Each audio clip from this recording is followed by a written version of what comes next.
5 berita terpopuler hari ini, Senin 8 September 2025 di Bloomberg Technos Flash 5. Yang pertama, okupansi hotel merosot di tengah kenaikan jumlah wisatawan.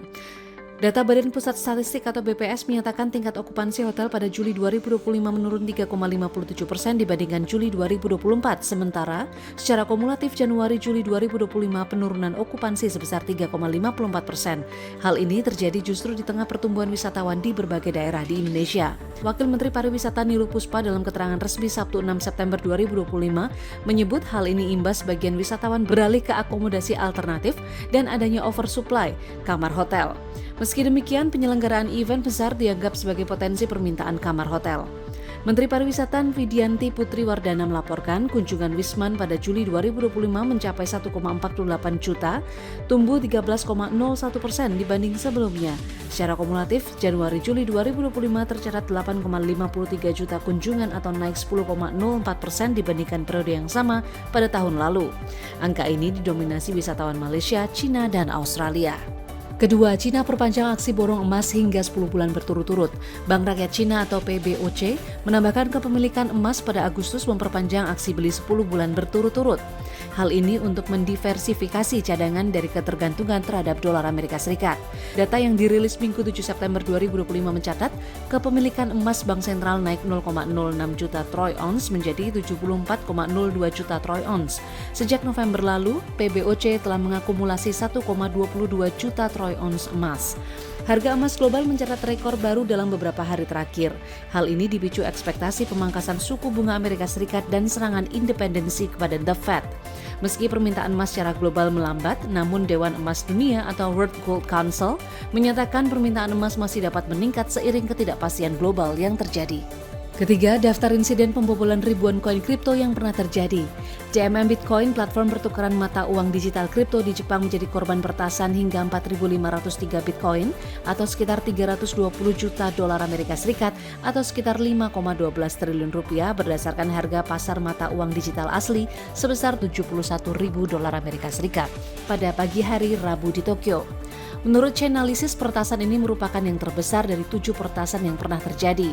Badan Jasa Keuangan atau Japan Financial Service Agency telah meminta DMM Bitcoin melaporkan penyebab dan kebijakan kompensasi bagi pelanggan.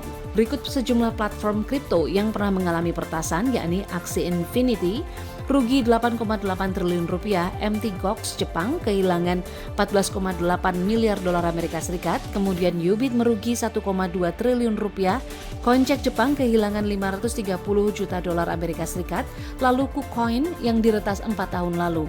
Lazarus Group yang terkait dengan Korea Utara kerap dituduh sebagai pelaku peretasan ini. Keempat, Turki kenakan pajak 8% untuk yak, akhiri insentif barang mewah. Pemerintah Turki mengenakan pajak konsumsi khusus sebesar 8% untuk yak, perahu motor, kapal pesiar kecil, dan kapal penumpang yang tidak ditujukan untuk navigasi laut setelah sebelumnya berlaku bebas tarif. Langkah ini merupakan upaya pemerintah Turki meningkatkan pendapatan pajak. Hal ini telah ditekankan Menteri Keuangan Mehmet Şimşek guna membantu mempersempit kesenjangan anggaran negara. Şimşek menyebut target defisit anggaran Turki 3,1% tahun 2025 relatif terhadap produk domestik bruto dimungkinkan tak tercapai akibat kinerja pendapatan tidak sekuat yang diharapkan. Selain itu, meski kenaikan pajak dirancang untuk membatasi dampak harga, kenaikan pajak lainnya membuat lonjakan inflasi dalam beberapa bulan terakhir di Turki. Kelima, Partai Buruh respon dugaan PHK ribuan karyawan gudang garam. Presiden Partai Buruh sekaligus Presiden Konfederasi Serikat Pekerja Indonesia atau KSPI Said Iqbal pada Minggu 7 September menyatakan akan melakukan verifikasi terkait kabar PHK ribuan buruh PT Gudang Garam Tbk Tuban Jawa Timur yang beredar di media sosial. Said menyebut jika benar maka membuktikan daya beli masyarakat masih rendah sehingga berdampak pada menurunnya produksi industri rokok. Selain itu, ia menyebut masih ada potensi PHK bagi pihak lain seperti buruh tembakau, logistik, supir, pedagang kecil, supplier, dan lainnya. Berdasarkan laporan tahunan PT Gudang Garam Tbk pada 2024, karyawan Gudang Garam berjumlah 30.308 orang. Sejumlah 84,4% dari total karyawan ini merupakan karyawan tetap. Itu dia 5 berita terpopuler pilihan Bloomberg Technos hari ini. Ikuti terus update selanjutnya di www.bloombergtechnos.com.